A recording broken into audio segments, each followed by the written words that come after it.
Well, hello and welcome back. It is time once again to try to fix something. And today on the workbench, we have another PS5 Blu-ray edition that is dead, supposedly. I do have it plugged in. Let's just see how dead it is, shall we? Nothing on eject. Nothing on the power button. That's rather dead. And it's also looking kind of nasty down in there, if you can see. We may have some residents inside this one. That looks a little nasty. All right, let me get a cover off and let's just see what it looks like on the inside. Well, the side plate is off, and yeah, sure enough, it looks like it has been opened before. The security tape is missing. I do think we have the majority of the screws anyway. So yeah, let's get a little further into it. All right, well, that inner cover is off. And just looking around, it doesn't really look all that dirty. I don't really see any signs of roach activity. Yeah, that's been ripped before right there. So, nothing too obvious. Screws are there. Okay, let me get this cover off. I guess what I could do, let's go ahead and check, see if we have 12 volts. What do you think? On the Blu-ray connector.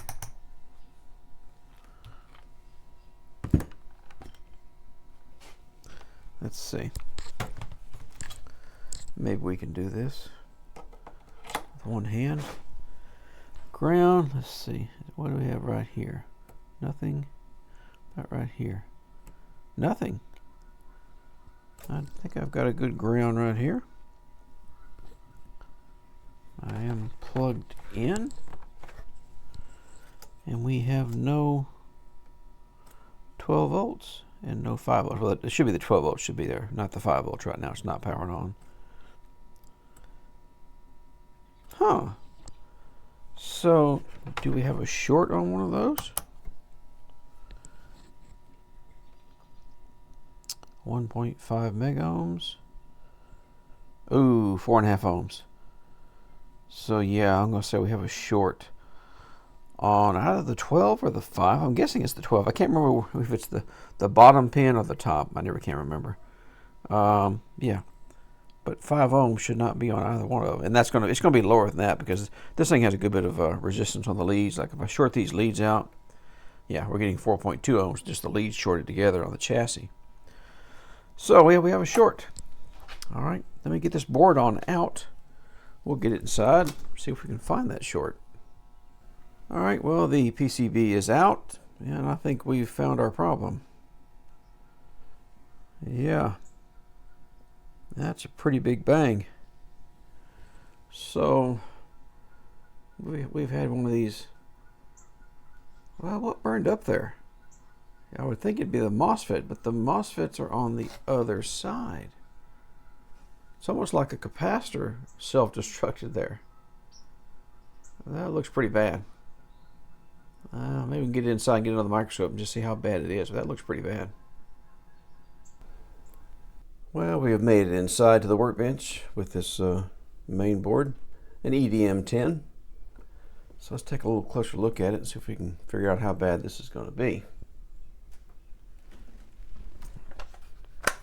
And let me just double check here. Resistance mode. If I can get these leads nulled out good, it's pretty good. So on our 12 volt rail, yeah, 0.15 ohm short. Okay, that's what we're starting with. Let's take a look at this under the microscope.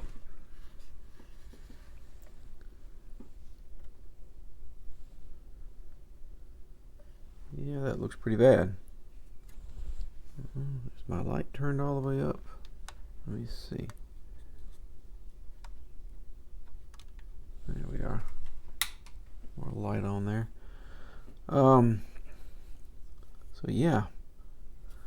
This, of course, here's where 12 volts comes in through this coil to this side of the coil and right down on this bus. And it does look like, I'm guessing that this used to be a capacitor that has shorted and burned this up. I'm not sure though. These other capacitors look to still be intact. So this is a 1 ohm resistor, and this is another small value capacitor. I'm not sure what its value is, but basically it's the same circuit repeated over and over again. You can see what should be there. You know, there's like 3 or 4 caps between 12 volts and ground, right? 12 volts here, ground is over here. You can see several large caps, a small one. Like I said, this is a 1 ohm. So yeah, this is just have to come off this whole 12 volt bus here, which we could rebuild. And like this is ground on this side. These capacitors were going to ground. That is crunchy. I'm guessing this was this is what's left of a capacitor that shorted right there. A catastrophic failure.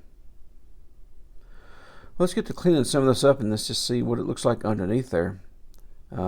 See if we can clear that 0.15 ohm short.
Alright, with this DR MOS removed, let's make a quick check of it if we could. This set of 3 pins here is the voltage in, I believe, and this is the voltage switched out over here. So we go from here to here. Continuity mode, yeah, we're dead shorted. So this definitely was shorted. Maybe this is what went first and burned everything up. I'm not sure. But with this eliminated out of the circuit, I'm now measuring about 2 ohms across the 12 volt terminals. 2 ohms, which in theory, yeah, I might be able to get enough heat. I wonder if I inject 1 volt, if I'll get enough heat off of that to see something. Because I don't think this would have given this DR MOS being shorted would have given us a short into the CPU and then to ground, which would have given you like 0.2 of an ohm. But now we've got 2 ohms, so I don't think we're shorted into the CPU anymore, because it would be reading much lower. Well, this seems to be just a short to ground, probably somewhere in those layers. Maybe we'll see if we can figure it out. Maybe we could find it with some heat. Maybe. All right, I think I got the FLIR camera ready to go.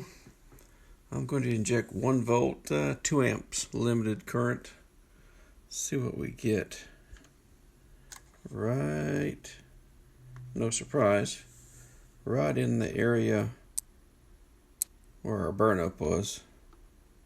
Kind of like to see what part of it though.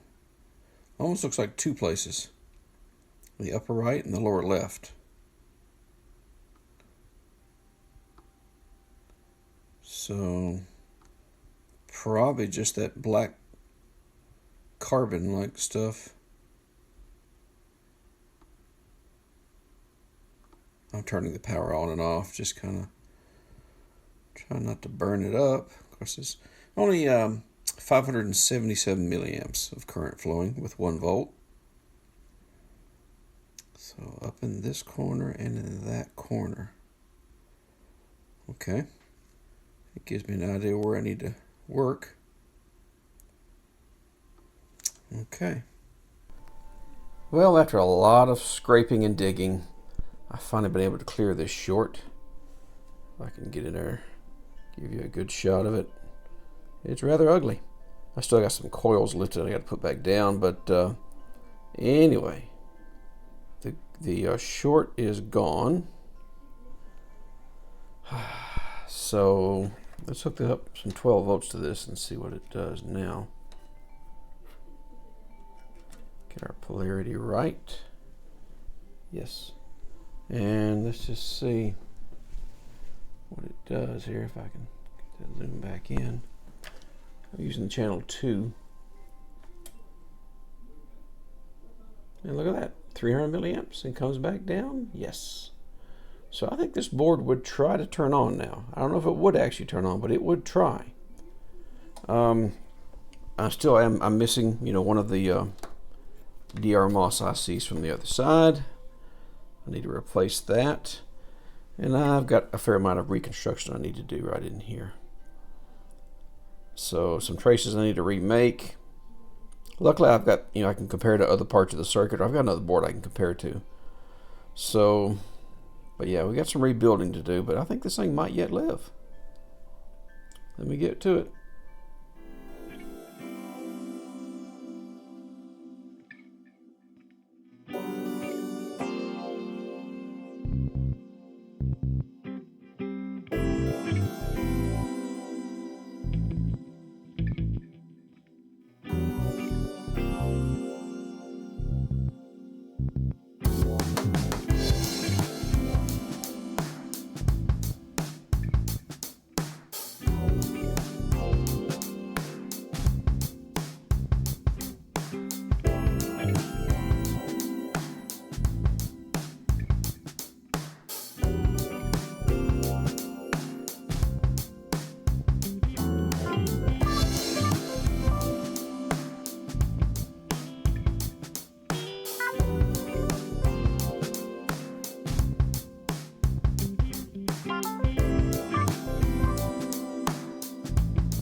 Alright, well here we are back out in the garage. And after several days of work on this thing, and lots of rework in that area that burned DR moss, we are finally ready to test this thing. And it may go up in flames gloriously. If it does, it does. I don't care at this point. I'm tired of working on it. It's gotten to be very frustrating. Power is plugged in, HDMI. What the hell? Oop, on and right back off. On and right back off. Okay. Should I try it again? I think it'll do the exact same thing. Blue light off. Okay. That's great. Alright, so it didn't work. Now what? Well, I've been looking around the board, and I was doing some testing, and I can tell you that the APU voltages are not coming up. Not at all. I mean, not even for a fraction of a second. They don't even try to turn on. The RAM supply from down in here, 1.36 or so, that does come up. But these over here, these are like 0.85, I think. And then over here, you usually have like, 9/10 of a volt on both of them over here, the larger ones. These don't try to come up. These do not try to come up. Only the RAM. So that's where we are. And I've been making some comparisons to a working board that I have. This is my working known good EDM10 board. And I may have found something. See if I can demonstrate. I've looked around the fuse. I can't find any blown fuses. I thought it was a good likely suspect that there would be a blown fuse with all that was going on. Couldn't find any, but I went checking around some other places. If I can show you, let me get a ground here. I'm in diode mode, and right up here, this is the area of the IC on the other side that controls all these things, I believe. There's an IC right on the back side. And if I check, where was it? Right here on this, there's like a test point right there. Yeah, 0.0035. And this looks to be a 3.3 volt regulator. Just looking at the part number on it, starts with Y33. So I think it's a 3.3 volt regulator of some type. Let's compare that over here with this known good working board. On that same little square test point there, if I could. 0.393. So that's a big difference. So, yeah, we have another short somewhere. Somewhere in the area of this APU core voltage supply, which should not be a surprise, because that's what went up in smoke. So I'm going to be focusing my attention in this area. Maybe this IC, but also maybe the IC. I'll flip it over on the other side here. This IC. I believe this is what controls all the rest of these DR mosses. Not 100% sure, but I think that's probably its job. So maybe we've got a short there, but something in this area has failed on us. All right, I may have found something. Let's take a look under the microscope, and let me take a closer look along with you. And this IC that we're looking at is an Infineon IC. It's an 8-phase, if you call it a power controller. Anyway, it's what's driving all those DR mosses, or enabling them. So, and right here, see this kind of a fat trace right here? On the other side of the board is that little, what I suspected was a 3.3 volt regulator. It's right on the other side of the board from here. And if we check right here in diode mode, yeah, 0.0035, which is exactly what we got over here on the other side on this little regulator right there. Exact same reading. And I was just looking at the data sheet for this chip. No, not that chip. Where'd it go? We're not blaming the HDMI output IC for that. The data sheet for that chip does show, of course it does get a 3.3 volt supply right there. Also a 1.2 possibly. Now there's a part number, XDPE1414283. Yeah. So it has died, I believe. So let me see if I can pull one from a donor and see if that helps us any.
Well, here we are back out in the garage again.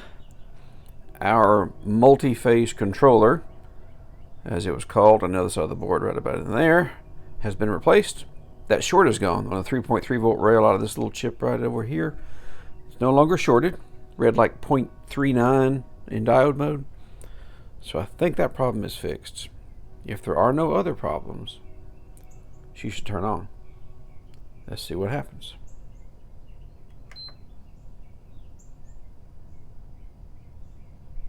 Blue light stayed on. No smoke yet. Flashing blue, flashing blue. Nothing on the monitor. Oh, just as I look away. Look at that. Back from the dead. Wow. I sure hope after all this work this thing is on like some old firmware or something to make it worth it.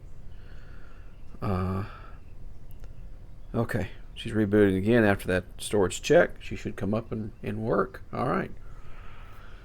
Wow. Okay, let me do some further testing. I'm not going to say it's fixed yet.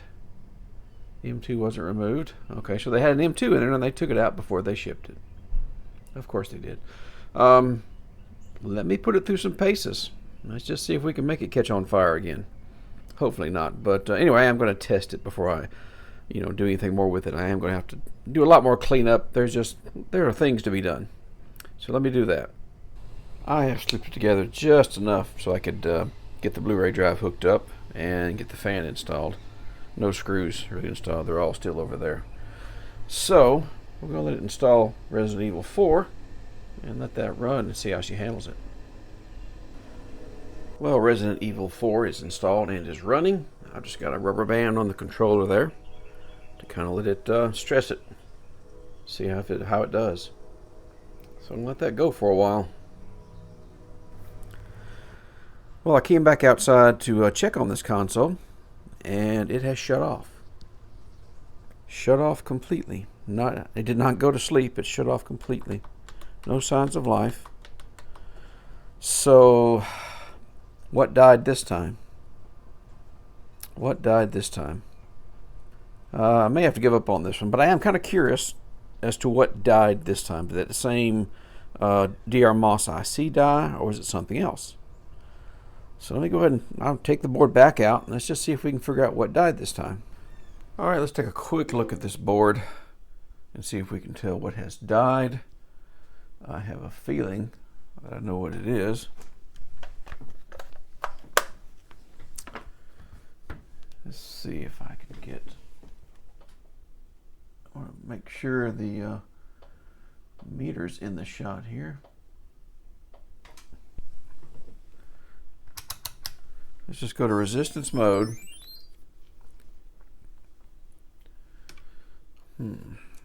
Get that out of the way a little. Okay, right across the 12 volt rail. Ooh, 0.19 ohms. That's a pretty good short.